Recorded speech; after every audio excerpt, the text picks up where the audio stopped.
Joshua sholat, Nabi Yusha bin Nun sholat. Nabi Muhammad juga menyatakan dia sholat asar dan kemudian hampir terbenam mataharinya ketika membawa anak-anak Bani Israel untuk masuk ke dalam the promised land, ke Yahudi, ke tanah yang dijanjikan itu. Akhirnya berhasil membawa ke situ. Hadis sahih riwayat Bukhari Muslim. Nabi Joshua, Nabi Yusha bin Nun, kata Nabi Muhammad, satu-satunya Nabi yang mampu menahan matahari. Ditahan matahari karena hari Jumat sore. Karena hari Sabtu nggak boleh perang. Dia mau kalah ini bangsa yang terkutuk ini. Akhirnya masuklah kembali ke the promised land. Al-Baqarah 246 menjelaskan. Kemudian Nabi berganti menjadi Nabi Daud setelah Nabi Daud mengalahkan Jalut. Itu udah tahun 1050 Pak sebelum Masehi. Saya singkat itu 300 tahun lah. 1050 sebelum Masehi Talut menjadi raja, 1010 Daud menjadi raja, 1970 Sulaiman menjadi raja, wafat tahun 930. Di mana semua itu? Di Masjidil Aqsa. Siapa di antara mereka kemudian yang menjelma menjadi Yahudi? Yahuda. Satu, jelas siapa Yahudi asal usulnya. Keluarga Yahuda. Dia membuat satu komunitas. Tauratnya di mana? Nggak ada.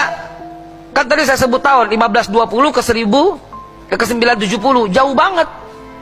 Tauratnya udah nggak ada. Yang ada sekarang Talmud. Talmud yang dipakai bukan Taurat. Oke, Yahudi. Lalu kemudian 1776 Nathan dan Rothschild nanti memproklamirkan gerakan Zion. Zion itu gerakan. Artinya Zion bahasa Ibrani, nanti artinya comeback bahasa Inggris.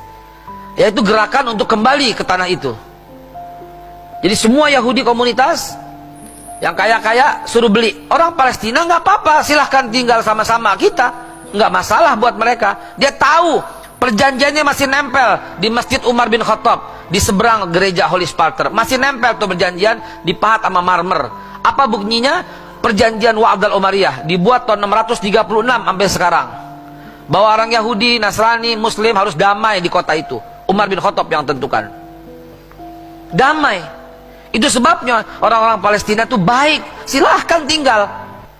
Tapi kok sekarang tiba-tiba Zion itu menjelma menjadi sebuah komunitas yang namanya Zionis. Dapat komunitas itu komunitas Austria, Argentina. Bukan originally anak-anak keturunan Yakub, Israel. Nah kemudian dia bersekongkol dengan David Ben Gurion mendirikan negara Israel. Ada orang yang bilang nggak boleh menghina Israel dong, kan itu kan Nabi Yakub. Kalau ada orang namanya Muhammad zaman sekarang